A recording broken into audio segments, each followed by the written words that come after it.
여러분, 오늘 제목을 여러분이 보셨을 것 같습니다.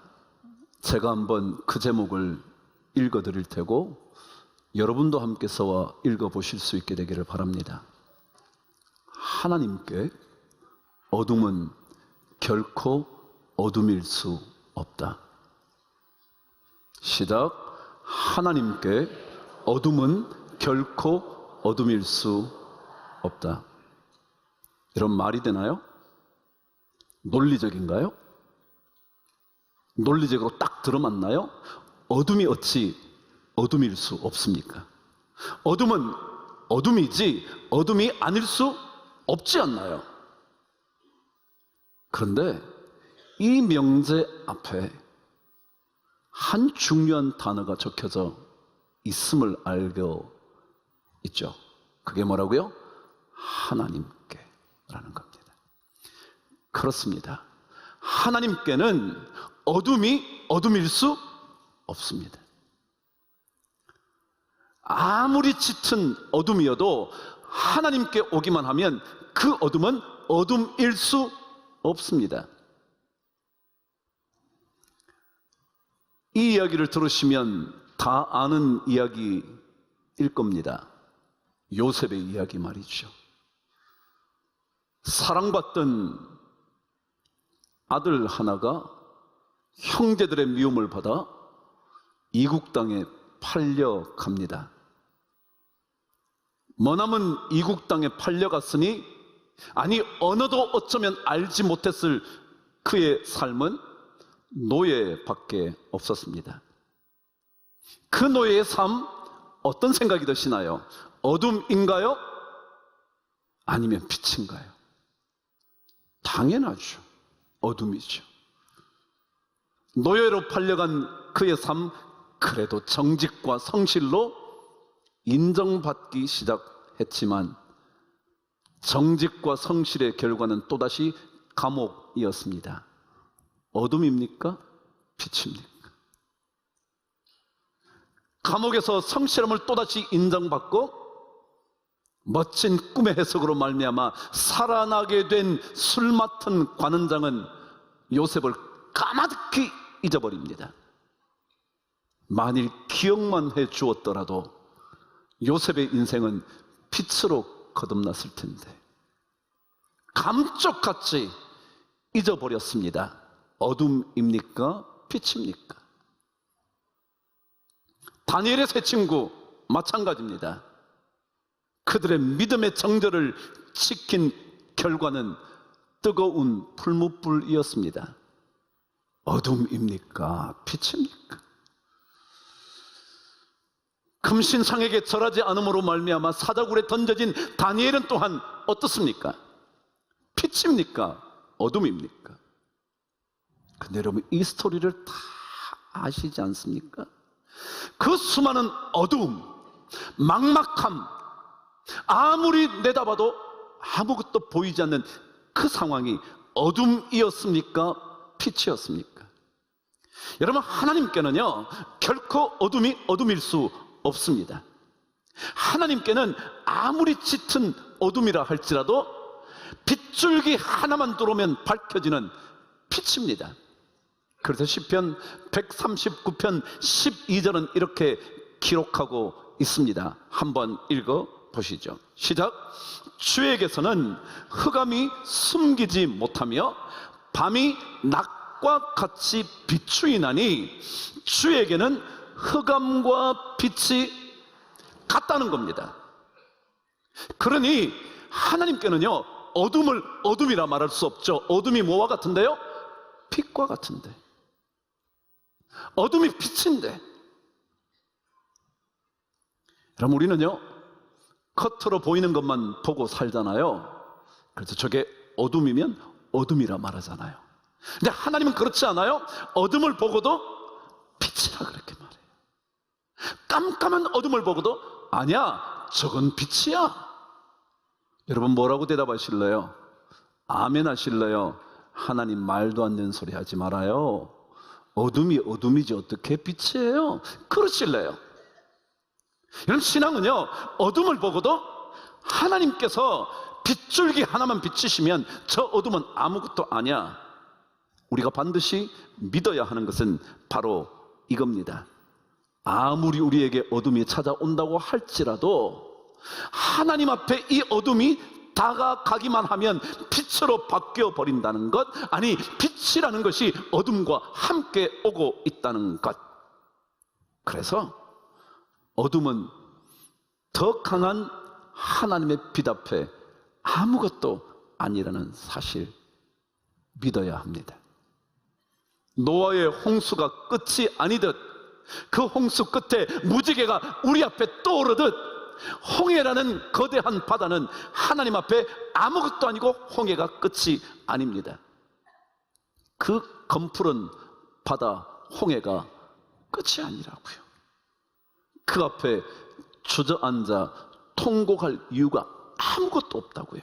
왜냐하면 하나님께는 어둠이 빛이거든요. 물이 거대한 벽이 되고 홍해는 갈라져 육지와 마른 땅이 되는 놀라운 기적이 하나님께 있거든요. 하나님께서 우리를 위하여 싸워주시면 애굽 군대가 무기 하나 없는 이스라엘 백성을 보면서 우리가 저들 앞에서 도망가자, 그거거든요. 그게 믿음이라고. 믿음은 논리로 사는 게 아니에요. 논리야 어둠이 어둠이지. 그런데 하나님께 가면요, 어둠은 절대로 어둠이 아니에요. 그러나 만일 하나님께 가지 못하면 짙은 어둠을 이길 힘은 어느 누구도 없어요. 바로 며칠 전에 한 일본 여배우의 죽음에 대한 기사가 났습니다. 혹시 이 영화를 보신 적이 있으신가요? Love Letter라는 영화 말이죠. 보셨나요? 1995년 그때 상영된 영화, 한국에는 1999년에 들어왔다 그러더라고요. 근데 그 영화를 보신 분은 아시겠지만 이 장면이에요. 하얀 눈이 내린 설산에서 한 여인이 소리치는 겁니다. 오겐키 데스까? 여러분, 전 일본말 잘 모르는데요, 오겐키 데스까는 잘 지내십니까? 근데 그 다음 말이었습니다. 와타시와 겐키 데스. 일본말 진짜 잘하는 것 같네. 와타시오는 나는 겐키 데스, 잘 지냅니다. 여러분, 일본의 오는요 존칭을 할 때 오를 사용합니다. 그래서 오겐키 데스까 얘기는 잘 지내고 계십니까? 존칭을 썼고요, 와타시와 나는 잘 지낸다. 나한테 어떻게 존칭을 쓰겠어요? 그러니까 나는 오 겐키 데스라고 안 쓰고 겐키 데스, 그런 겁니다. 건강하게 잘 지냅니다. 이 장면 기억하시는지 모르겠어요. 이 영화는 사랑했던 약혼남의 세상 떠난 이후에 그녀가 그를 그리워하면서 설산에서 외친 그 장면이 모든 사람의 뇌리 속에 남아 있을 겁니다. 그런데 그 여배우 주인공 이름이 나카야마 미호라는 여인입니다. 근데 그녀가 며칠 전에 자신의 자택에서 시신으로 발견됐습니다. 그녀는 16세 때 이미 일본의 최고의 아이돌 가수로 유명했고, 영화 배우로 나서면서 이 러브레터로 인하여 그녀는 상들을 휩쓸기 시작하면서 유명한 배우까지 되어갑니다. 유명해지자 유명인과 결혼을 하게 됐겠죠? 당시 유명했던 일본 영화 감독, 그와 결혼을 합니다. 그 사람은 여러분도 아실 법한데, 혹시 냉정과 열정 사이라는 책을 쓴 사람 기억하시나요? 그 사람, 영화 감독이기도 하고 소설가이기도 하고 탁월한 재능을 가진 그 남자와 결혼을 했습니다. 화려하게 말이죠. 그런데 그 화려한 인생 뒷면은 그렇지 않았다고 기사는 적어놨더군요. 그러고는 화려한 아이돌 영화 배우의 삶에 가족 사는 글이 화려하지 않았다고. 12년 만에 그녀는 파경을 맞았고 남아있는 아들의 양육권까지 남편에게 빼앗기고만 여인이었답니다. 근데 그녀가 죽기 하루 전 그녀의 SNS에 남겨놓은 글 하나가 그 기사에 적혀져 있었습니다. 그 기사는, 그 글은 그녀가 바로 며칠 전에 루이즈 브루주아라는 유명한 설치 작가의 작품 전시회에 다녀온 뒤에 쓴 글이었다 합니다. 루이즈 브루주아는 누구냐 하면, 제가 언젠가 스페인 빌바오 구겐하임 미술관 다녀왔다 그랬죠. 그 미술관에 가면 바깥 광장에 큰 거미 형상의 조각이 있습니다. 마망이라는 거미라는 유명한 작품의 조각가가 바로 그 설치 작가가 루이즈 브루주아입니다. 여러분 아마도 어디 가시면요, 이 엄청난 큰 거미가 이렇게 있는 거 아마 보시게 될 겁니다. 그녀의 중요 작품이거든요. 그녀 작품 전시회를 다녀온 다음에 쓴 글이었는데 이렇게 적었습니다. 며칠 전 루이즈 브루주아 전시회에 갔다 왔는데 사진을 잘 못 찍어서 미안해요. 그러니까 사진 하나 찍어 온 겁니다. 그래서 그걸 올리면서 글을 쓴 거죠. 사진을 잘 못 찍어서 미안해요.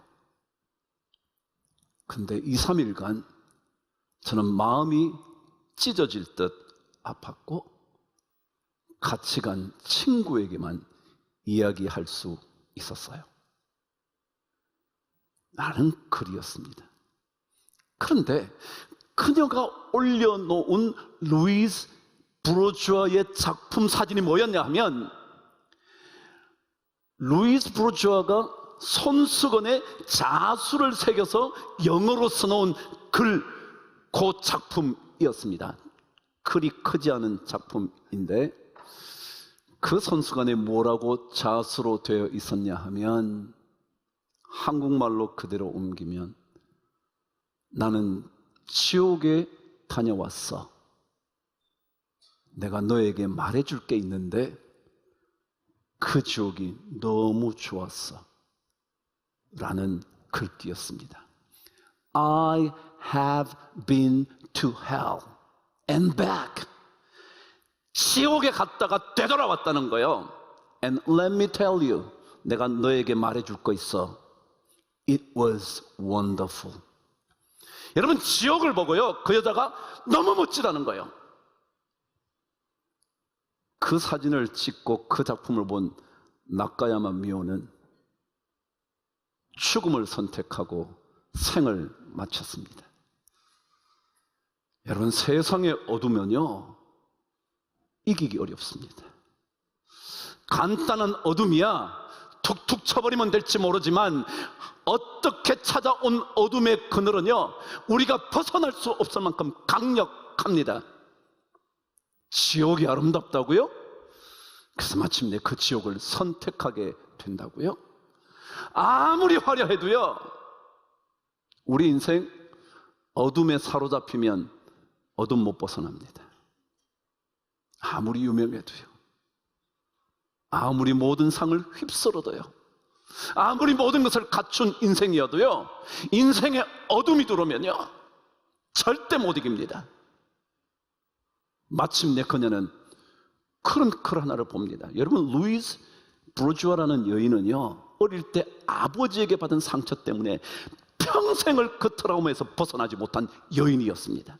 그래서 그녀의 모든 작품에는 그 트라우마가 다 담겨져 있어요. 여러분, 거미를 보면요, 여러분 한번 그냥 나중에 찾아보세요. 섬뜩합니다. 근데 그녀는 그것을 엄마의 품이라 말합니다. 여러분, 그렇습니다.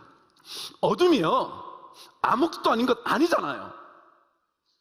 근데 기억하셔야 됩니다. 성경은 하나님께 가면 그 어둠은 아무것도 아니라고.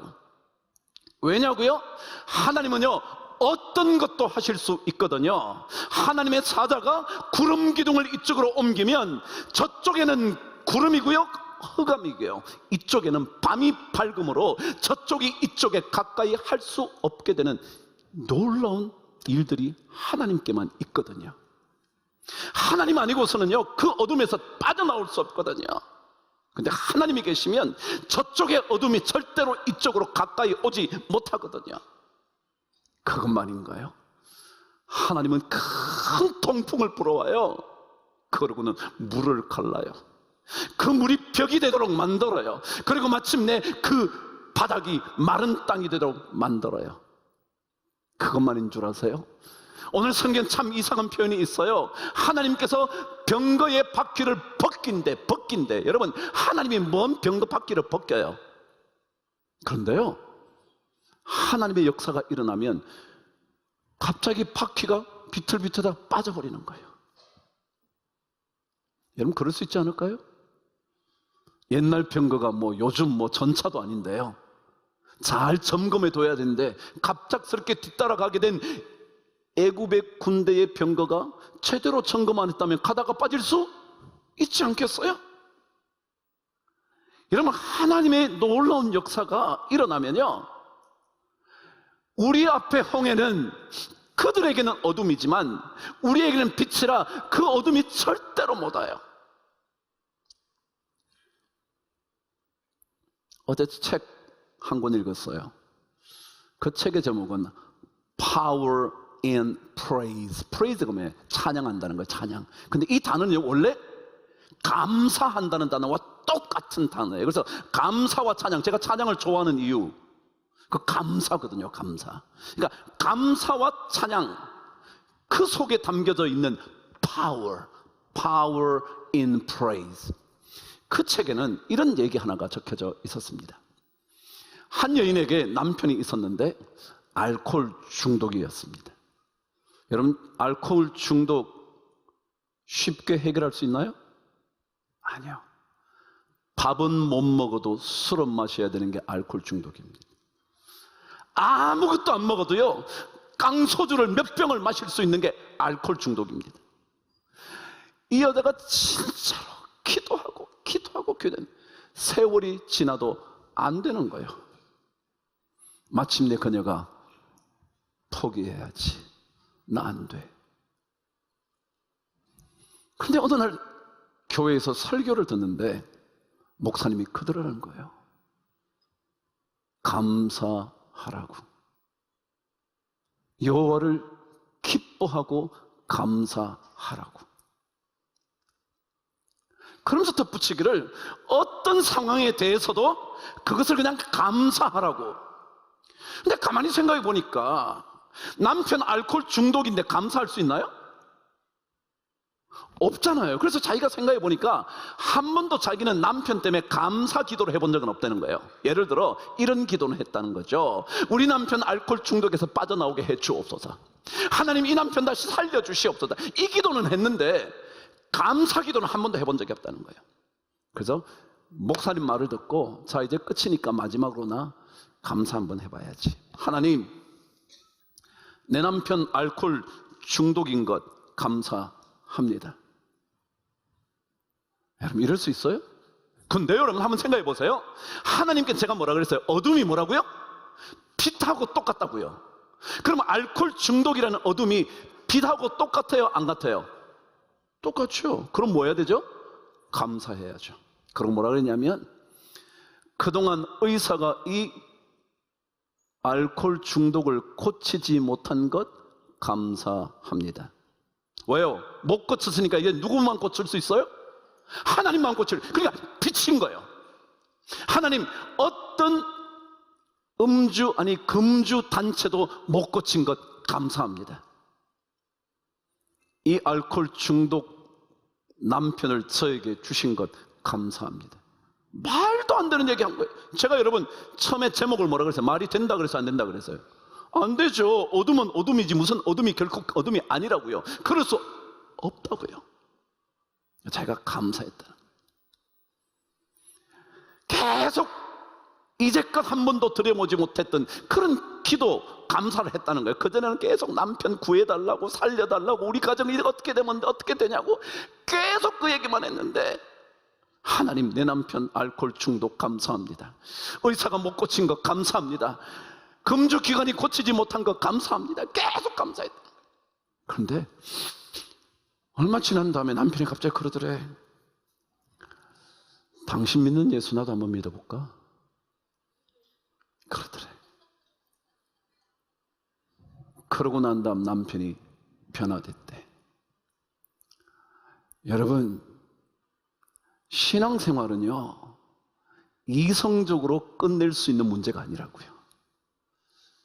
말이 안 되지만 하나님께서 이쪽은 어둠이 돼, 어찌 이쪽은 빛이냐고요, 여러분. 똑같은 하늘 아래 이쪽은 어둠인데 어떻게 이쪽이 빛이냐고요, 여러분. 그것도 뭐 여기 한국하고 미국이라면 또 말이나 될지 모르지만 바로 지금 가까이 있는 데서 구름 기둥 하나만으로만 어둠과 흑암이고 하나는 빛이라면 그게 말이 되냐고요, 여러분. 그런데 하나님께는 그렇단 말이죠.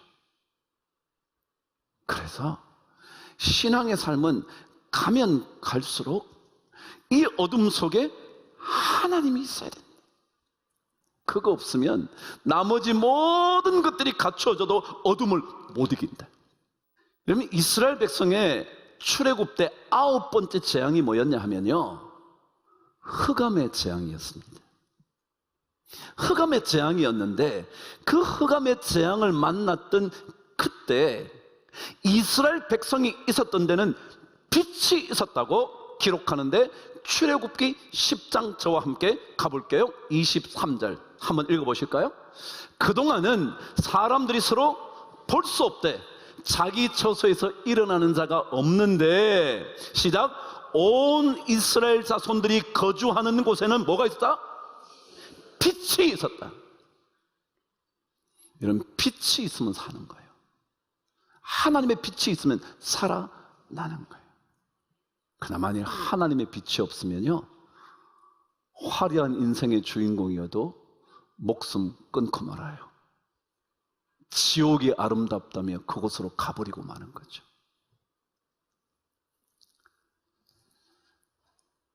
다니엘서도 2장 22절에 이런 기록을 남긴 게 있어요. 읽어보실까요? 그분은 깊고 은밀한 일을 나타내시고 어두운 데에 있는 것을 아시며 또 빛이 그와 함께 있도다. 하나님은요, 여러분과 저의 어둠 속에 거하는 삶을 알아요. 그런데 기억하셔야 돼요. 우리가 아무리 어둠 속에 있어도 빛이 그와 함께 있어요. 그 사람은 살아요. 그런데 만일 빛이 없으면 그들은 어둠의 세력을 이길 수가 없어요. 오늘 저는 제목을 하나님께 어둠은 결코 어둠일 수 없다 그랬어요. 이 말씀은 진짜거든요. 거짓이 없는 하나님의 말씀이거든요. 여러분, 하나님을 만나십시오. 주님을 만나십시오. 그래야 우리의 삶에 다가오는 수많은 어둠들도, 그래, 이건 빛이지, 이건 죽음이 아니라 생명이지, 어둠? 아무것도 아니지, 그렇지 않으면 어둠 못 이기거든요. 저는 이 은혜가 여러분 모두에게 넘치게 되기를 주의 이름으로 축복합니다.